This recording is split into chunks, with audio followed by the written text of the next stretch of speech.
శ్రీమాత్రే నమః. అందరికీ నమస్కారం అండి. లలితా సహస్రనామంలో 17వ శ్లోకం. కామేశ జ్ఞాత సౌభాగ్యమార్ద ఊరుద్వయాన్విత మాణిక్యమకుటాకార జానద్వయ విరాజిత. భావం: కామేశ్వరునికి మాత్రమే తెలిసిన సౌభాగ్యవంతమైన మృదువైన తొడలను కలిగినది. మాణిక్య సంబంధమైన కిరీటము వంటి ఆకారముతో ఉన్న ముఖాళ్లతో ప్రకాశించున్నది. ఒక్క నిమిషం కళ్ళు మూసుకోండి. అమ్మవారి దివ్య రూపాన్ని మనసులో ఊహించండి. ఆమె రూపం ఎంతో సున్నితంగా, సమతుల్యంగా ఉంది. ఆమె ఊరువులు ఎంతో సౌందర్యంతో, సొగసుతో ఉన్నాయి.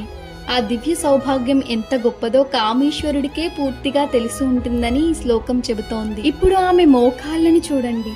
అవి మాణిక్యాలతో చేసిన కిరీటంలా మెరిసిపోతూ ఆమె రూపానికి మరింత శోభను ఇస్తున్నాయి. ఈ శ్లోకం దేవి రూపంలో సౌందర్యాన్ని ఎంతో సున్నితంగా వర్ణిస్తోంది. సృష్టిలో ప్రతి భాగం ఎంతో శ్రద్ధతో, సమతుల్యంగా రూపొందించబడిందని ఇది మనకు గుర్తు చేస్తోంది. మన జీవితంలో కూడా దేవుని సృష్టి ఎంత అందంగా ఉందో గుర్తుపెట్టుకోవాలి. మనకు లభించిన ఈ శరీరం కూడా ఒక వరం అని భావించి దాన్ని ఆరోగ్యంగా, పవిత్రంగా ఉంచాలి. ఈ రోజు మన శరీరాన్ని దేవుని వరంగా భావించి దానిని జాగ్రత్తగా కాపాడాలని నిర్ణయించుకుందాం. లలిత అమ్మవారు మనకు ఆరోగ్యాన్ని, శాంతిని ప్రసాదించాలని ప్రార్థిస్తున్నాను. శ్రీమాత్రే నమః.